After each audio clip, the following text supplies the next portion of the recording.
Hi everyone, this is a video on day one at university, what to expect, and some tips and tricks on how to navigate your way through your first couple of years at uni. This video has been inspired by my own experience when I first started university. I was so nervous that I wasn't good enough. There was a lot of my colleagues in the year just seemed fantastic, and I mean at the back end of second year I was still miles behind, and yeah, I did struggle in my first couple of years, and I think there's a few flaws in the system that could be addressed to help that. Obviously that's the point of life hacks, but what I'm going to do today is just run through a list of I've got this list here, and I just want to run through a list of the things that I want you guys to expect from definitely your first day, but your first couple of years, and then just some things, just some little tips and bits of advice that I want to give to you just to help you find your way through, because it is a really, really scary career to embark on. So, number one is there are a lot more people on the course than you realise. When you used to be in a classroom, say, of 30 people, and your first day at uni there's 60, 70, and for me personally that's quite intimidating. You do perceive them as your competition at first, so when there's that many people there, you do just think, have I got to try and beat all these guys, or will I be able to get on with all these guys? So number one is expect a ton of people, definitely in the first 6 months. A few do drop off after the first year when they soon realise how hard it is, but number one is expect a ton of people. Number two, on the same sort of topic, is how tough it is to meet new people. Now, you might be more sort of social and outgoing than I am, but I struggled because I stayed at home to study, so I found that there's a lot of other students in my year that had travelled, say, from London. They've got some student digs, and then they developed relationships in their accommodation prior to that day one. So what I then discovered was that there were a handful of other people who were staying at home, and I kind of targeted them and got on with them. So all I would say is it is intimidating at first with the number of people, and it's tricky to meet new people and all that sort of stuff. But yeah, just as I say, expect the volume, expect little clicks, but you'll be fine. You'll be fine. Number three is you'll get the impression that everyone's better than you, or at least a lot of them. A lot of them will feel like they're more advanced.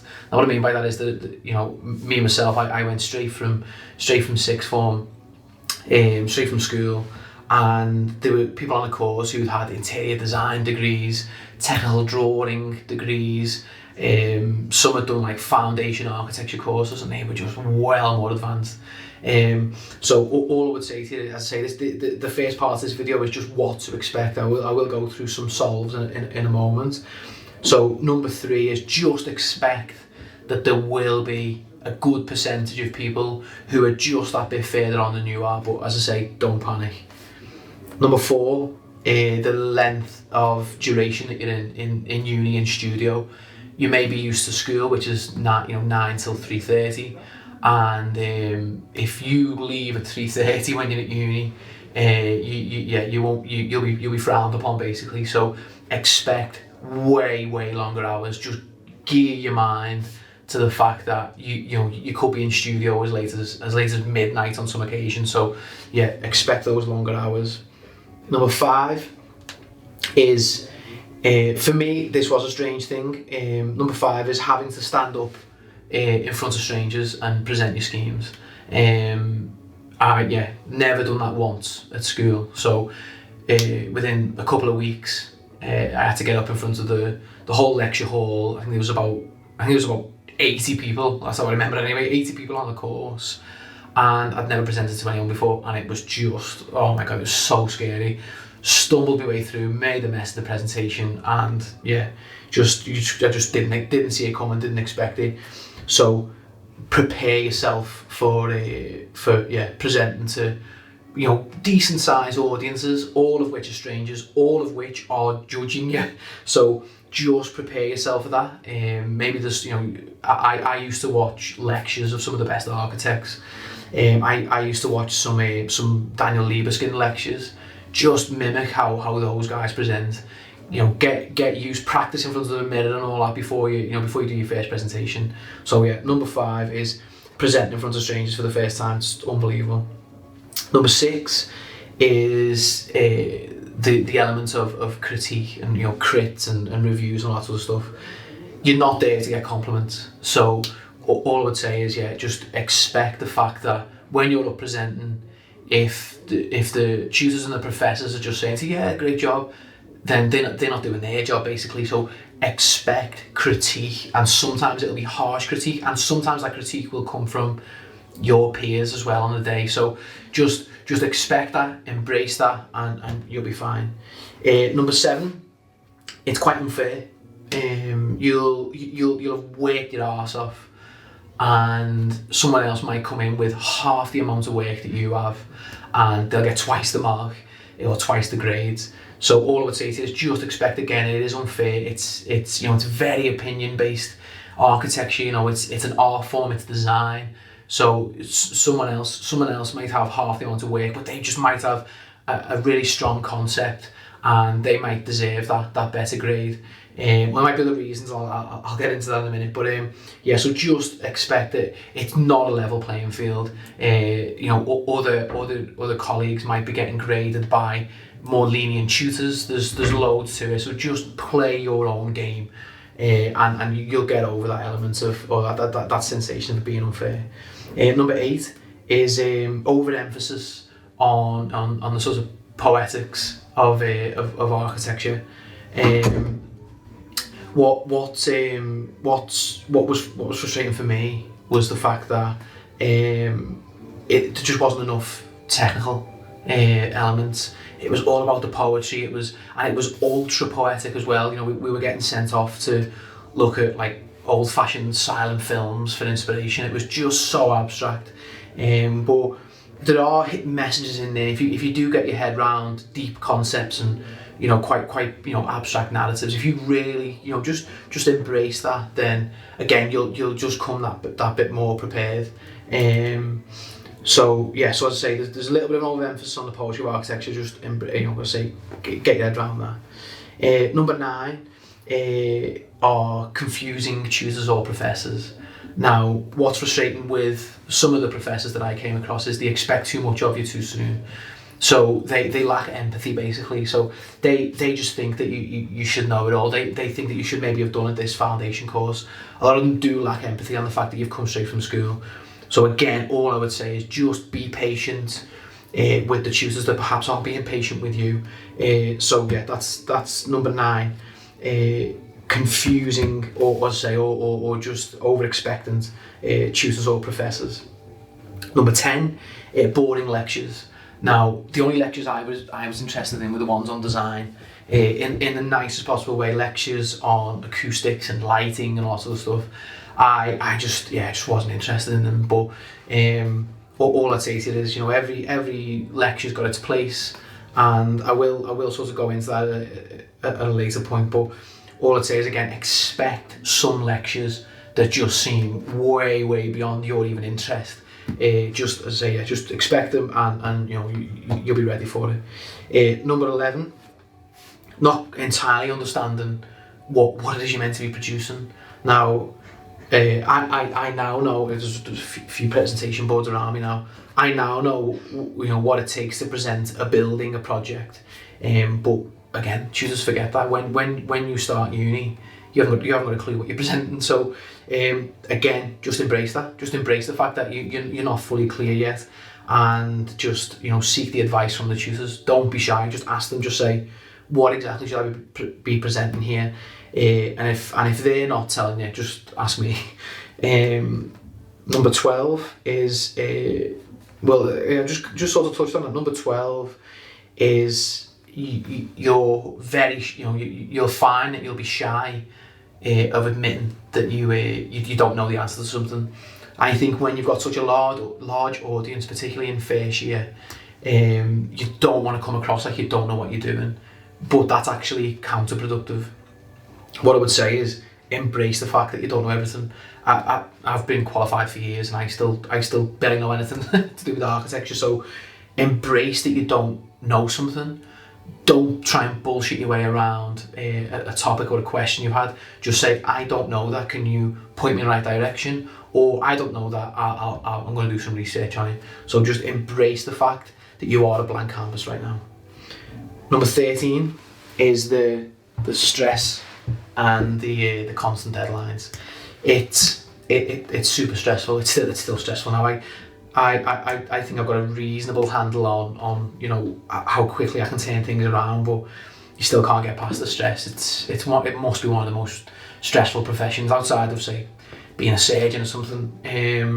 It's very stressful. So just expect that. Expect it. It's going to be stressful. It's going to be really, really tough. And the deadlines will always, they'll seem tight, but again I'll go into that a little bit. They'll seem tight, but as you've got more time than you realise. But just to sort of counter that, it is stressful, but it is reward. And I still think, as I wanted to be a footballer, and when I got past that, I do think being an architect is the best job in the world. So as stressful as it is super rewarding. So to say, don't be put off by that. Just giving you a heads up that it is going to be stressful. And number 14, last but not least, what I've called this is turn it upside down.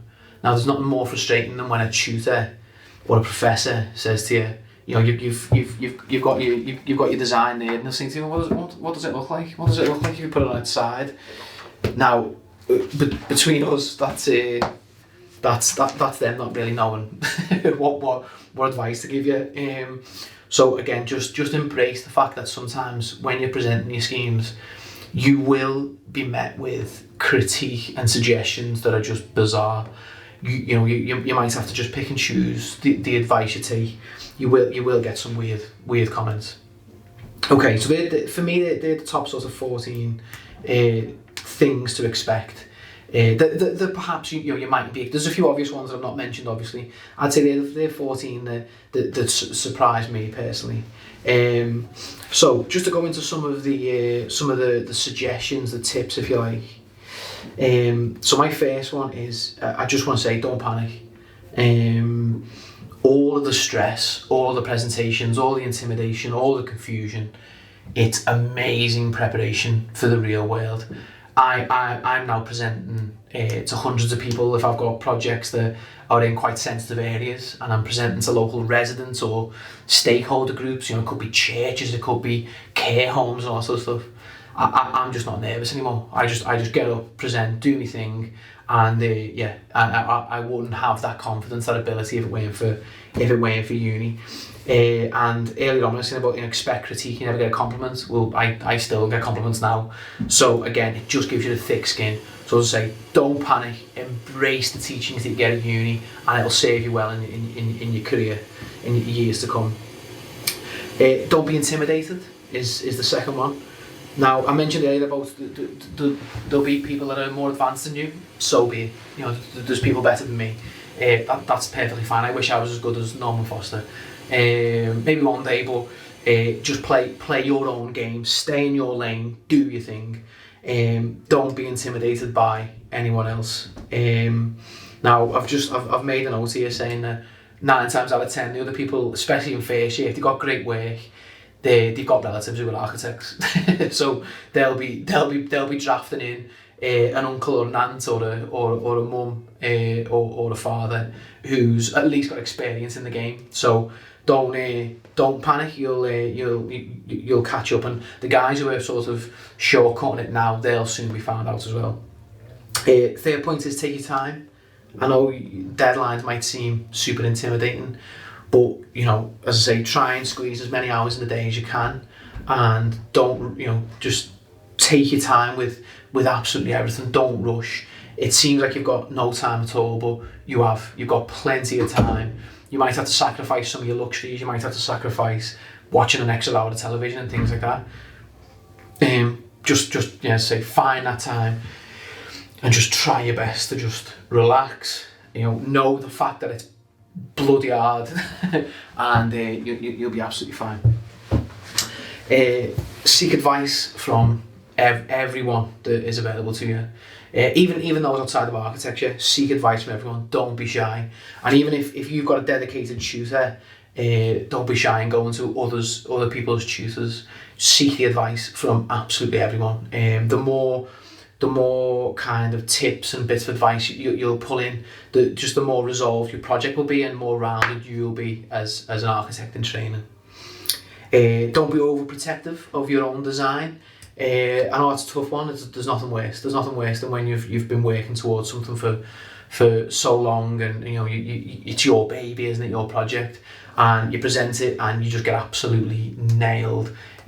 All I'd say is don't be overprotective, and don't be defensive either. If someone's giving you critique, just take it and say, yeah, thanks for that advice. I'll look into it. If you start getting your back up and start getting defensive, then you'll just come across aggressive and like you know it all. You know nothing at the minute, so accept the criticism, and just ride the wave. Next one is pick and choose the advice. So again, it kind of picks up on the previous point. Don't go mad on taking every suggestion as well. So if you've been given like 20 suggestions from your review, your presentation, cherry pick which ones you think are realistic first and foremost, but check which ones that you think will be productive for your design. If you take on too many comments, then it'll ruin the sort of the whole design process. I think your gut reaction will be the most pure design. So don't be stubborn, but again, pick and choose the critique you're taking. Next one is, this is my motto for everything, is hard work conquers all. So if you think you're up against it, and if you think think people on the course a little bit better than you, all sorts of stuff, make sure that you are the hardest worker in there, and believe me, you can make that happen. There might be people complaining about lack of sleep and all sorts of stuff, but if you can easily be the hardest worker in the room. But in the same vein, make sure that you're getting plenty of rest. You should be getting 8 hours sleep a night. It's no good having 2 hours sleep, because the rest of the day you're useless. So get your rest. Be willing to sort of walk away from your project from time to time. Take an afternoon off, take a day off if you have to. Come back fresh. And even if you may be putting less hours to it, there'll be higher quality hours. So hardest work isn't always necessarily the most hours. It's the amount of quality work that you can squeeze out of your day. Next one is similar to the previous, but I'd say just picks up on it. Getting into a normal sleep cycle. So try and treat it like not a 9 to 5 quite, but a 9 to 9, maybe a 9 to 8 p.m.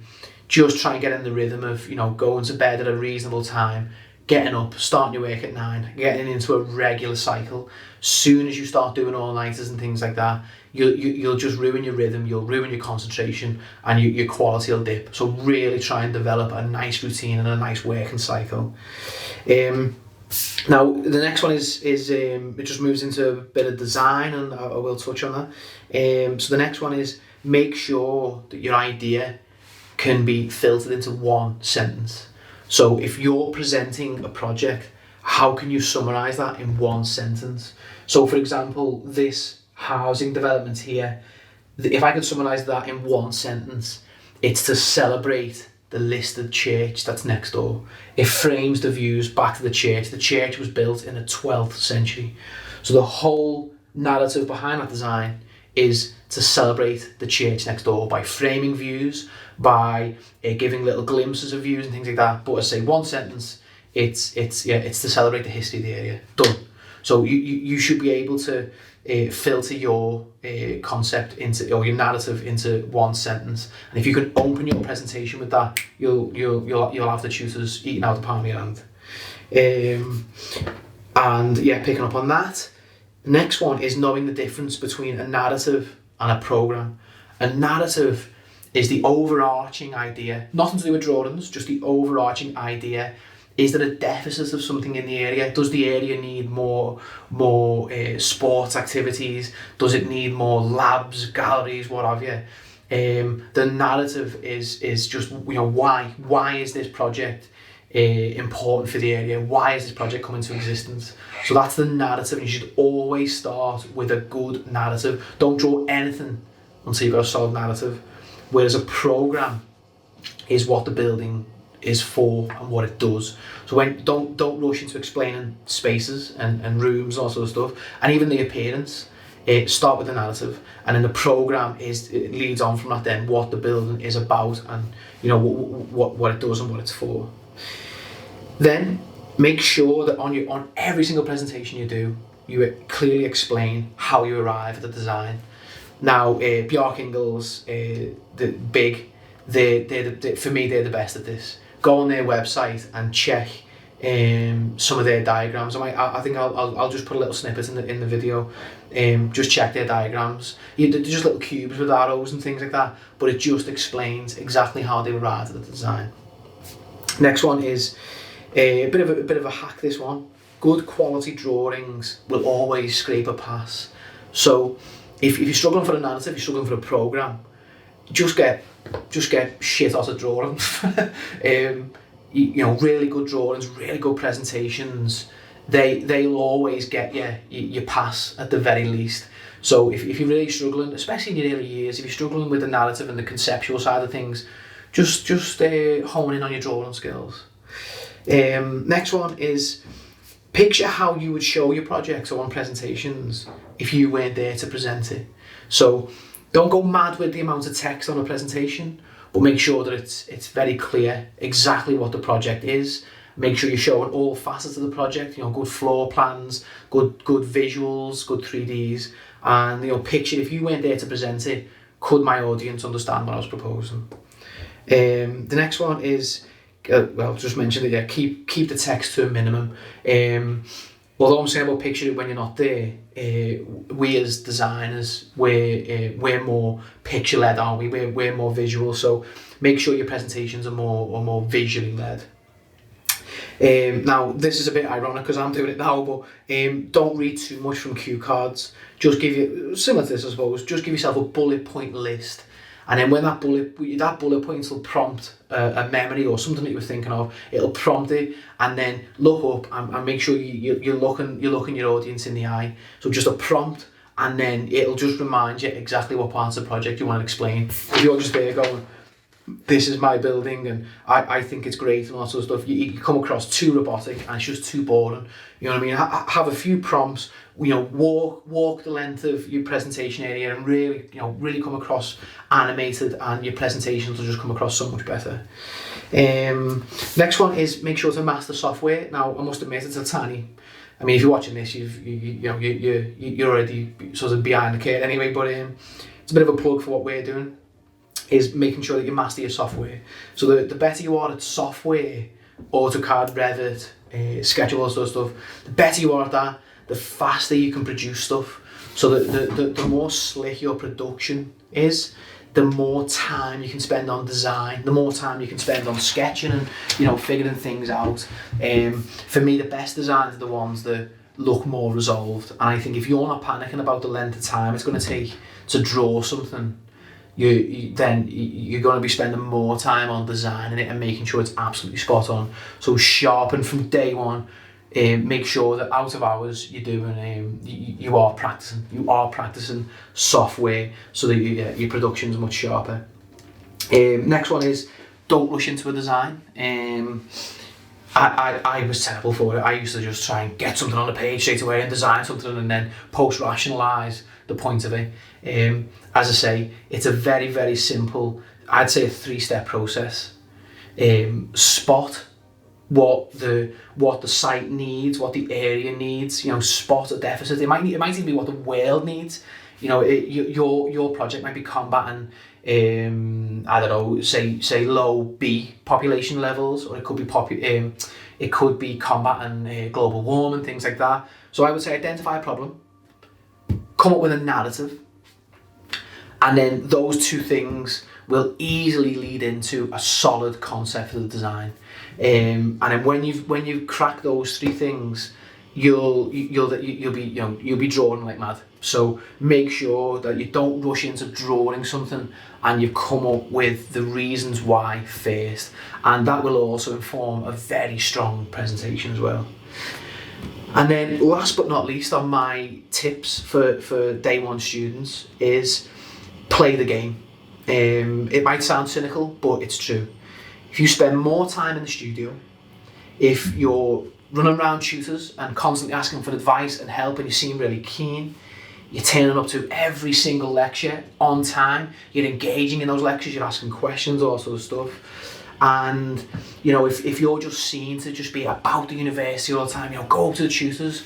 You know, if they've had a new haircut, just kiss up to the tutors. Just say, you know, love your haircut today, and all that sort of stuff. Really play the game. It is a political game when you're at university. The better you come across as a student, and the better you get on with those tutors, the higher the grade you will get. And you know, as I say, that might sound a little cynical, but it's true. These guys that you're trying to, you know, come across better to, they're the very same people who are going to be giving you your grades. So don't always be rushing home after your sessions. Make sure you're hanging around, get involved in some of the extracurricular stuff. If they have a little film night and things like that, get stuck in, and it'll only benefit you in the long run. And the higher your grades, the more employable you are. So they're kind of my top tips for day one students. And just want to finish by saying we will follow this video. Didn't want this to be too long. We'll follow this video with some pointers on what tech to get for uni, what stationery and kit. You know, these are like my favourite, drawing pens and things like that. You know, notebooks, tracing paper, all sorts of stuff. We'll cover a video on that, and we will also cover a video on what books to get. Ignore the bullshit reading list that you get. We'll tell you some, you know, say 5 or 6 really good books. The Ando Complete Works being one of them. I mean, there's not many better architects than Tadao Ando, and you know, things like this, you can just get so inspired. So yeah, thanks for watching, and yeah, stay tuned. Cheers.